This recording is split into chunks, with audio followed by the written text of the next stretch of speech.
देखिए, वो देश के लिए नहीं खड़े रहते हैं, वो आरएसएस के लिए खड़े होते हैं, वो मोदी के लिए खड़े रहते हैं। वो देश के प्रति उनकी जवाबदेही नहीं है। जितने भी कांड हुए, 60 किलोमीटर एरिया कब्जा कर लिया चाइना, ये रक्षा मंत्री इनकी जवाबदेही बनती है कि नहीं? एक साल बाद इन्होंने खुलासा किया कि 6 सैनिक शहीद हुए। कहाँ गई नरेंद्र मोदी की बात कि एक के बदले 10 सिर लाएंगे? और हमारा तो 10 सिर वापस कर दिए, हमारे सैनिकों का कत्लेआम करवा दिए।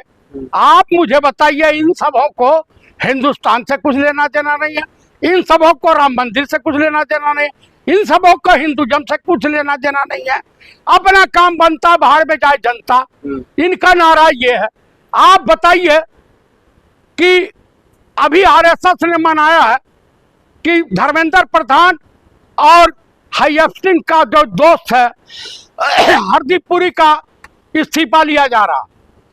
तो आप राजनाथ सिंह को काहे बकस रहे हो भैया? आप गडकरी को काहे बकस रहे हो?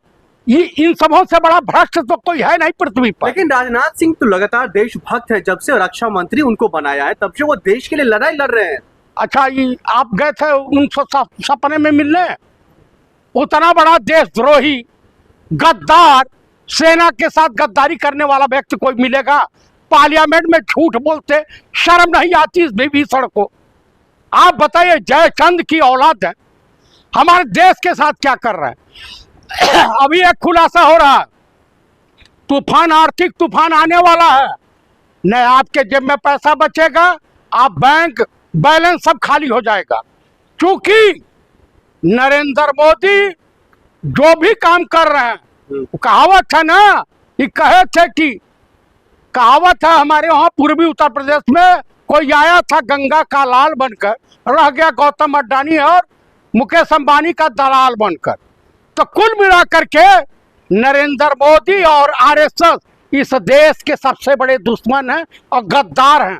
बीजेपी गद्दारी की तमाम सीमाएं पार कर दी। मैं पूर्व सैनिक हूँ, सैनिकों की पीड़ा को मुझसे ज्यादा कौन समझ सकता है?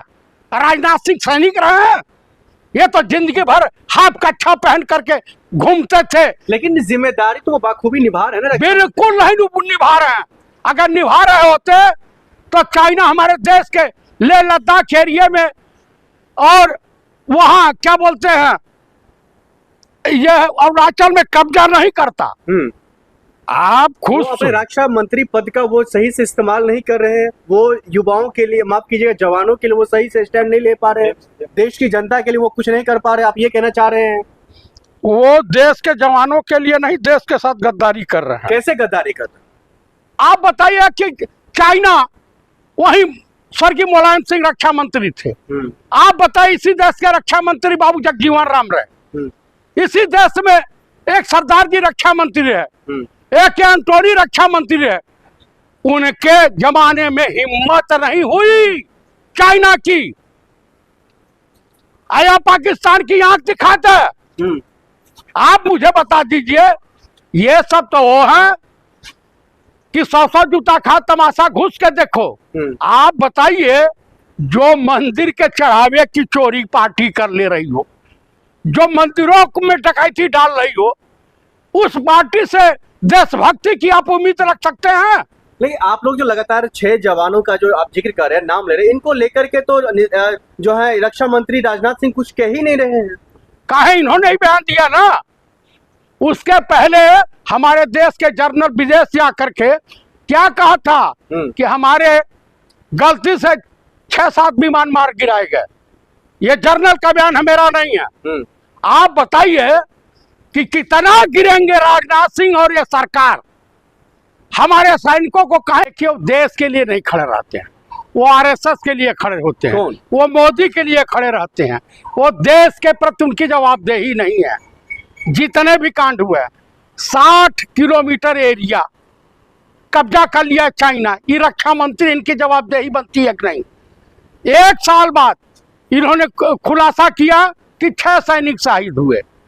कहाँ गई नरेंद्र मोदी की बात कि एक के बदले 10 सिर लाएंगे? और हमारा तो 10 सिर वापस कर दिए, हमारे सैनिकों का कत्लेआम करवा दिए। आप मुझे बताइए, इन सबों को हिंदुस्तान से कुछ लेना देना नहीं है, इन सबों को राम मंदिर से कुछ लेना देना नहीं है, इन सबों को हिंदुज्म से कुछ लेना देना नहीं है। अपना काम बनता, बाहर में जाए जनता। इनका नारा ये है। आप बताइए कि अभी आरएसएस ने मनाया है कि धर्मेंद्र प्रधान और हाई एप्स्टीन का जो दोस्त है